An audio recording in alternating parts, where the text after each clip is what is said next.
Brought to you by Agilus Diagnostics. Health test की बात आती है तो मैं भरोसा करता हूँ India's largest diagnostics company Agilus diagnostics. खुद को टेस्ट करते रहो।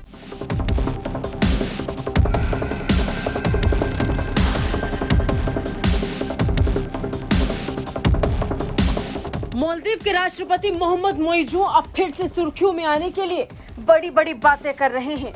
मोइजू जो भारत का नाम लेकर सुर्खियों में आए, दुनिया में जिसकी चर्चा रातों रात होने लगी, अब वही मोहम्मद मोइजू फिर एक बार भारत को लेकर बयानबाजी और नई राजनीति शुरू कर चुके हैं।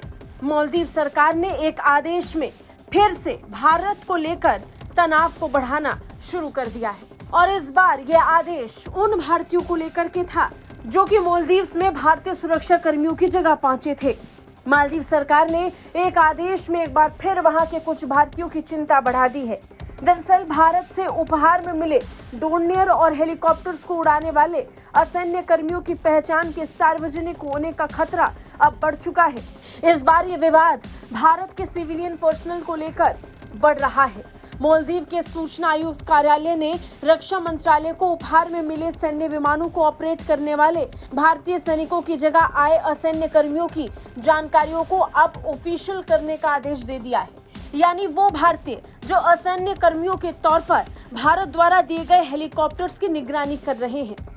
मीडिया रिपोर्ट्स की माने तो ये आदेश मालदीव की मीडिया अधादू की एक सूचना के अधिकार पर जारी किया गया। अधादू ने 12 मई को मालदीव के सूचना के अधिकार यानी आरटीआई अधिनियम के तहत एक अर्जी दायर की थी ताकि पता लगाया जा सके कि उनकी नागरिक के रूप में कैसे पुष्टि की गई, उनका विवरण और उन्होंने सैन्य विमान कैसे ऑपरेट किया। लेकिन रक्षा मंत्रालय ने ये जानकारी देने से इनकार कर दिया। जब मालदीव रक्षा मंत्रालय ने पूछी गई जानकारी देने से इनकार कर दिया, तब अधादू ने मालदीव के सूचना आयुक्त कार्यालय में कंप्लेंट दी। 3 महीने में 4 सुनवाई के बाद ICOM ने रक्षा मंत्रालय के फैसले को गलत बताया।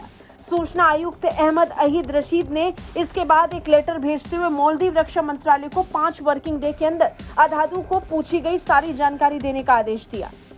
बता दें 10 मई 2024 को मोइजू सरकार ने कहा था कि मालदीव से 76 भारतीय सैनिकों की वापसी के बाद वहां पर गैर सैन्य कर्मियों की तैनाती की जाएगी और तब से वो वहां पर ऑपरेट कर रहे हैं। लेकिन अब वहां पर अधादू मीडिया को उनके नाम जानने हैं, यानी हो सकता है कि बहुत जल्द इनके नाम सार्वजनिक हो जाएं। ब्यूरो रिपोर्ट, भारत तक।